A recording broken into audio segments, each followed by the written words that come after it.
Ngicela ukubengelela na ngoMango Thobani sangoma sibholo ngenyezi ezinye sibholo amathambo.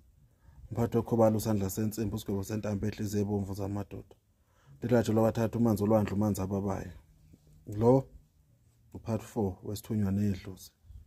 Ngicela ke abanamadlozi amakhulu nethunywe enkulu noma bangandlula. Lo mbuzo ngizophendula la. Kukhona ongibuzile ukuthi kudalwa yini ukuthi abantu bengene emanzini bengasaphumi. Umuntu ephuma esentanta mayofakwa ubani ugobela ngisho naye ugobela wakhona bese naye eyaminza. Kunabantu abaphupha amanzi, kunabantu abaphupha impophomo isikhathi esiningi. Lowo muntu akusho ukuthi kumele ahambe ayongena lapha. Ngoba kusuke kukhona izinto akufanele aqale azigcine yena. Uzothola ukuthi lo muntu unamacala, ngizokwenza isibonelo.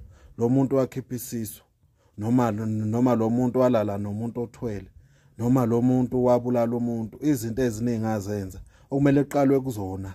Ecelelwe into ethelelo kuphi ezidalweni, ecelele into ethelelo kuphi edlozini la kubo before bese yahamba yalapha kuphi emanzini noma empophomeni. Isizathu sokuthi abantu bamenze ukuthi umuntu uthatha umuntu, uzothola ukuthi lo muntu unamacala bese yamthatha lo muntu omhambise kuphi emanzini. Lo muntu uyongcolisa baphi abantu basemanzini abathandi kungcoliswa. Into engcono kungcono ukuthi wena ungene ungabusaphumi. Bona babona lokho na omunye uyangena aphume leyo nto leyo isiphiwo sakhe angaphumi naso sisale khona emanzini. Loyo kusuke enenhlahla. Kodwa nje khona umuntu ufanele aqala athethelwe amacala, ashwelezelwe, agezwe, kukhanye yonke into yakhe before aye kuphi esizibeni noma aye kuphi empophomeni. Yilokho ke lo yambuzo nguphendula ngalendlela. Nani ke sengiyanifundisa ke. Awuveli usuke uhambe ngoba nakho uthi uphuphile. Ngoba manje ukuphupha kusuke kuveza ukuthi amandla akha lapha.